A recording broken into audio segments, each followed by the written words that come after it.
ভূমিকম্প হলে বাঁচার জন্য সব দেয় দৌড়। 20 তলা 30 তলা দামি দামি বিল্ডিং গুলোর ফ্ল্যাটের ভেতরে যারা থাকে, তুফান শুরু হলে দেয় দৌড়। কথা কন, ভাড়াটিয়ারা দৌড়ায়, বাড়িওয়ালারা দৌড়ায় না। নিজের বাড়ি তো, এই জন্য দৌড় দেয় না। নাকি ভূমিকম্প হলে ভাড়াটিয়াও দৌড়, বাড়িওয়ালাও দৌড়। এজন্য আল্লাহ ডেকে বললেন, গোলাম আমিনতুম মান ফিস সামাই আন ইয়াখসিফা বিকুমুল আরদা ফাইযা হিয়া তামুর। তোমরা কি ভেবেছো নাকি বেঁচে যাবা? আমি চাইলেই পুরো জমিনটারে কাঁপিয়ে দিতে পারি। আইয়াখসিফা বিকুমুল আরদ, খাসাফ মানে ল্যান্ডস্লাইড। খাসাফ মানে কি? ল্যান্ডস্লাইড, ভূমিধস, ভূকম্পন, আর্থকোয়েক আছে না নাই? বাংলাদেশে তো ভূমিকম্প হয় না, না? টের পাইছেন? মাঝে মাঝে মাঝরাতে হয় না? 3টার দিকে নিজেই দৌড় দিব না বাচ্চারা লইয়া দৌড় দিব, লুঙ্গি পইরা দৌড় দিব না লুঙ্গি ছাড়া দৌড়াম? কথা কর।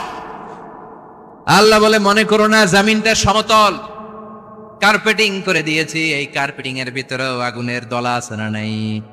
আবার আল্লাহ বললেন, আমিনতুম মান ফিস সামাই আন ইউরসিলা আলাইকুম হাসিবা। নিচে যেমনি কার্পেটিং করা জমিনের ভেতরে অগ্নুৎপাত রেখে দিয়েছি, মাথার উপর থেকে আযাব দেওয়ার সুযোগ আছে না নাই? চাইলে আল্লাহ অগ্নি বৃষ্টি দিতে পারে, আগুন বৃষ্টি দিতে পারে, ঠান্ডার বজ্রপাত দিতে পারে। জন্য নিচ দিয়ে তিনি যেমনি আযাব দিতে পারেন, ভূমিকম্প দিতে পারেন, জলোচ্ছ্বাস দিতে পারেন, উপর থেকে তিনি শিলা বৃষ্টি দিতে পারেন কি পারেন না? এরপরে আল্লাহ যদি উল্কা বৃষ্টি পাঠায়, উল্কা যদি পড়ে, কই যাবেন? কোথায় যাবেন আপনি? উল্কা চিনেন? মহাশূন্যে বিশাল পাথরের খণ্ড ঘর্ষণ খেয়ে পৃথিবীর ভেতরে ঢুকে যায়। এই পৃথিবীতে সবচেয়ে বড় উল্কাপিণ্ড পড়েছে সাউথ আফ্রিকা। সাউথ আফ্রিকার একটা সিটি আছে হোবা সিটি। এই হোবা শহরে 60 মেট্রিক টন ওজনের একটা উল্কা পড়েছিল, যেখানে পড়েছে পুরো জায়গাটা বিশাল খাদ হয়ে গিয়েছে। তার মানে বেঁচে গেছো, পার পেয়ে গেছো মনে করো না, নিচ দিয়েও আযাব আছে, উপর দিয়েও আযাব আছে। চিল্লায় বলেন ঠিক কিনা? এজন্য ভয় পেতে হবে একজন সত্তাকে। তিনি কে? সব ক্ষমতার মালিক কে? এজন্য তুফান যখন শুরু হয়, জলোচ্ছ্বাস যখন শুরু হয়, ঘূর্ণিঝড় যখন শুরু হয়, সিডর যখন শুরু হয়, বন্যা যখন শুরু হয়, তখন বোঝা যায় আল্লাহ কারে কয়। বিপদে পড়লে বোঝা যায় আল্লাহ কারে কয়। আমি একবার বিপদে পড়ছি, বরিশাল গিয়েছিলাম, বাসে ফিরে আসতেছি লঞ্চে, ওই লঞ্চে তুফান হয়েছিল। তখন বুঝলাম যে কি ভয়ঙ্কর অবস্থা। ওই লঞ্চের সবাই আস্তিক নাস্তিক, মুসলমান হিন্দু সবাই জিকির করা শুরু করে দিয়েছে আল্লাহর। সুবহানাল্লাহ কইবেন না? তাহলে বোঝা গেল আমাদের কোনো ক্ষমতা টমতা কিচ্ছু নাই, আসল ক্ষমতার মালিক একজন। চিল্লায় বলেন তিনি কে?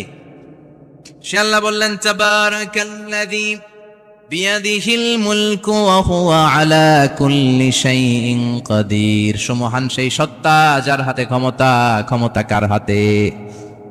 আল্লাহ বলে, আমার ক্ষমতা তোদের মতো 5 বছরের মেয়াদে না, 10 বছরের মেয়াদে না, 20 বছর 30 বছরের মেয়াদে না। আমি চিরকালের জন্য ক্ষমতার চেয়ারে বসা। চিরকালীন মেয়াদ, সৃষ্টির সূচনার আগ থেকে তিনি আছেন। আল্লাহর ক্ষমতার সাথে পৃথিবীর কারো ক্ষমতার কোনো মিল নাই। চিৎকার করে বলেন ঠিক কিনা? আবার অনেক দেশে কোয়ালিশন করে ক্ষমতায় যেতে হয়, জোট করে। জোটের রাজনীতি এদেশে আছে না নাই? 4 দলীয় জোট, 10 দলীয় জোট, 14 দলীয়, 18 দলীয়, 20 দলীয়, মহাদলীয়, মহাজোট, সামনে হবে মহাজোট। কথা ঠিক কিনা বলেন?